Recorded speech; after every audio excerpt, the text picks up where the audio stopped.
Hello, thank you for tuning to my channel. This is Mr. Bojack, and this is for the love of drones.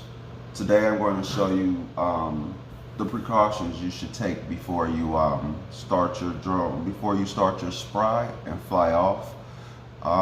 As you know, I'm using my modded Spry Plus. It's modded. The antennas are out. It's totally water resistant, but I get great range with it. So I'm just going to go through a few of the steps that I go through before I go and fly. Now, before I go and fly, I always check my propellers. So in this situation, these propellers that I'm going to put on today, they're okay. I have a minor nick, you can see right there, which that doesn't bother it too bad.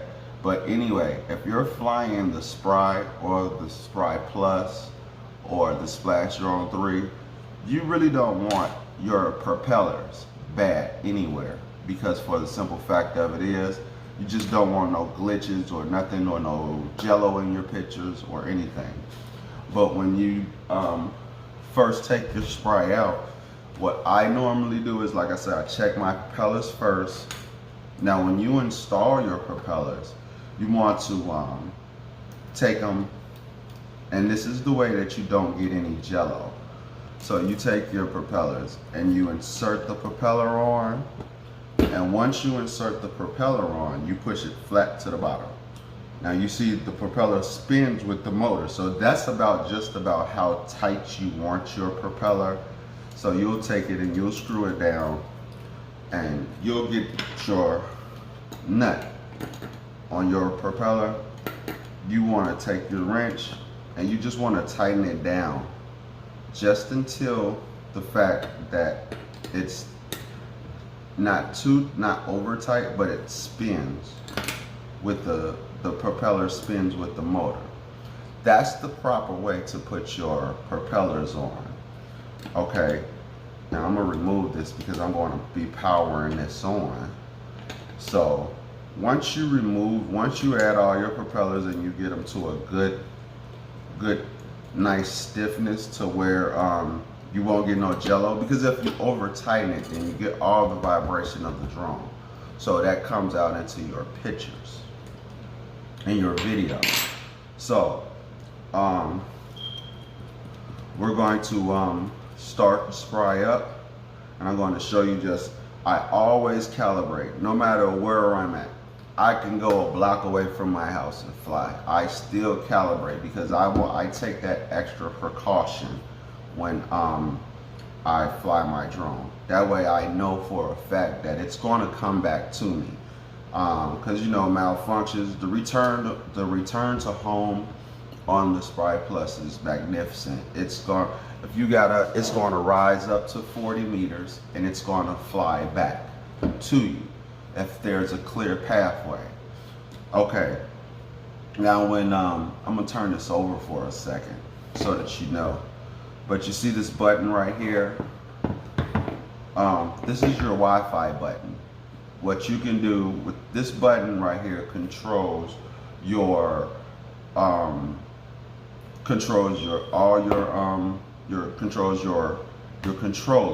Let your controller, where you can log in through your controller and use your phone to set up the different apps.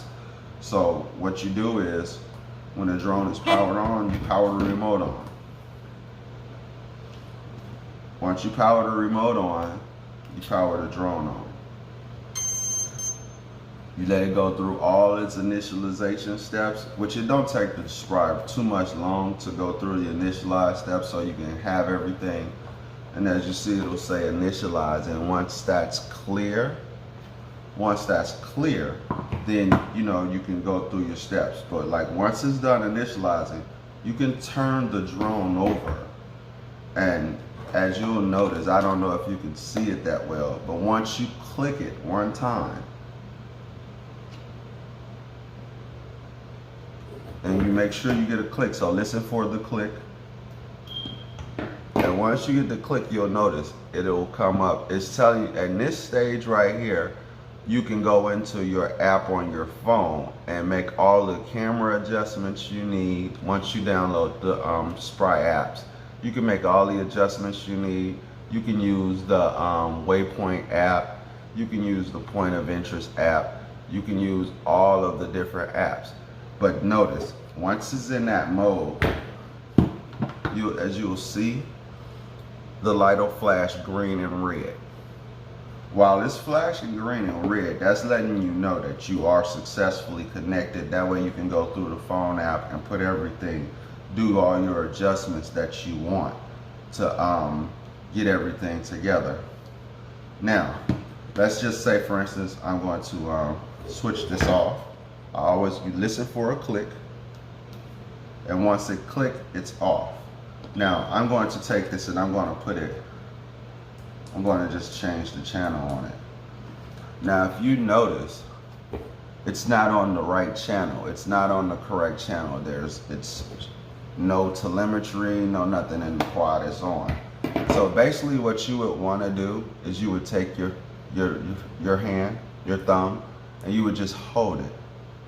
And what you'll notice it says it's searching for the quad. So what it'll do is it'll go through all the different channels until it gets to the right channel for your quad. That also goes the same way with your FPV glasses. So, once you get everything set up and you want it to get going, you can go into the app. You'll never be without. Now, also one thing I also like to do is I like to do a gyro calibration. I do it outside, but I do it in the house first.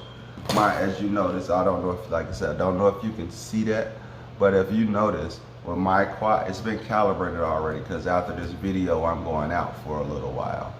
But if you notice, my levels are at 0 because my quad is flat. So that means that my gyro right here, this means that my gyro is all in perfect set running order. This is how far you go. This is your meters. This is how strong your battery is. This is your flight time.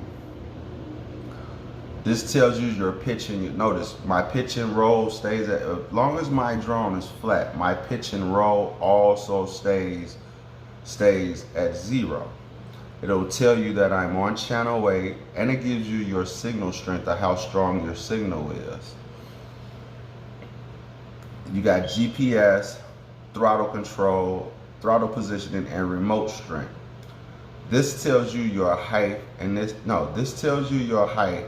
This tells you your distance. This tells you your height.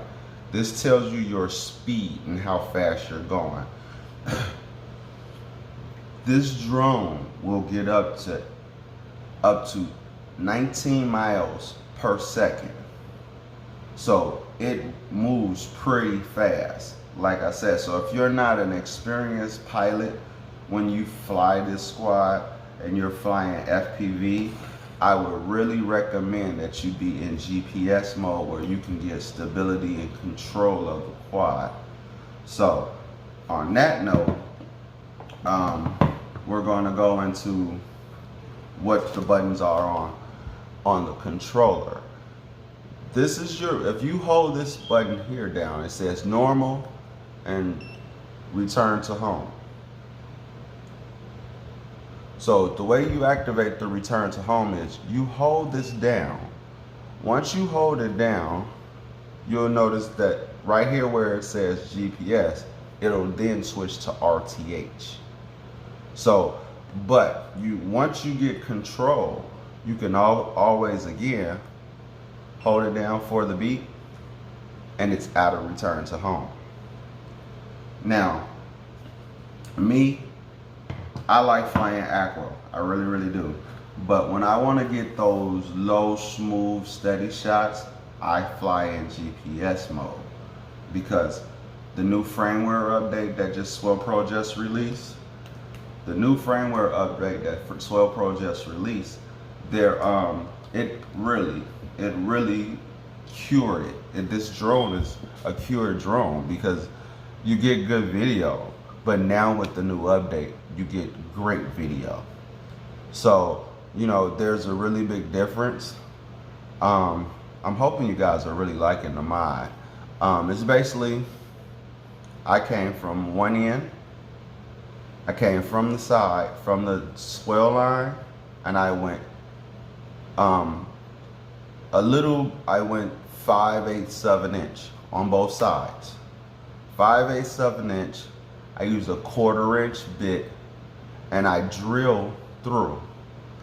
As you notice, I have the little stubbies that the 5.8 antenna is in, and I use 2 of them to put the 2.4 gigahertz antennas in to bring the signal out, because as you may not notice, because you may not have never been inside of your quad, your 2.4 gigahertz antennas are in the arms. So when this quad turns around, it's not, and it's coming back towards you, for some strange reason, the signal will die very, very fast. So me doing this upgrade here, I just watched a couple of guys and I just seen how their race quads work. And I figured that since this falls basically in the status of like a race quad, why not build it like a race quad? They have their antennas coming up out the top. If you will notice too, even with the antennas coming out of the top,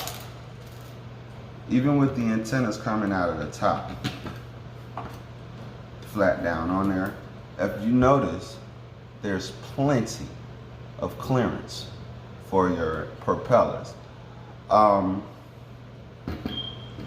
So basically, this was my mod that I did, and these are the precautionary steps that I take before I fly. So I'm hoping this little tutorial will help you out before you go fly your Spry.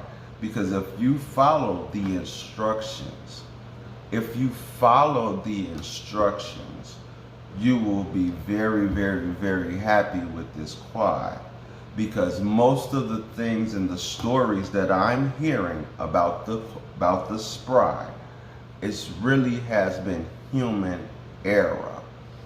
I've flown this quad right here that's in front of me in the past 3 weeks, has over 150 flights on it. And out of 150 flights, I have not had not one, notice, zero, not one problem with it.